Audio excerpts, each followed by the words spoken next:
প্রবাসী কলিজারা ভিডিওটা খেয়াল করে দেখুন। আপনি এত রাত যেন বসে রয়েছেন? এই তো ভাইয়া, থাকা জায়গা নাই, থাকা জায়গা নাই। আজকে অনেক দিন হয়েছে বাইরে বাইরে ঘুরতেছি। আমি আজকে 3 মাস হয়েছে সৌদি আরবে আসছি। দালালে আইনা আমারে কাজও দেয় না, কিছু না। এক জায়গায় কাজও গেছি, 1 মাস হয়েছে ইস, মুন্ডার কামের মানতাছে না। টাকাও দেয় না। এখন একজনের রুমে থাকতাম, খাইতাম, বার করে দিছে ভাইয়া। এতদিন আমি রিয়াতে ছিলাম, এখন চলে আসছি এখানে। আগামা টাকামা আছে নাকি?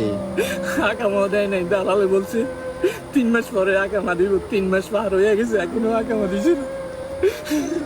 তো খাওয়া দাওয়া করছেন রাত্রে?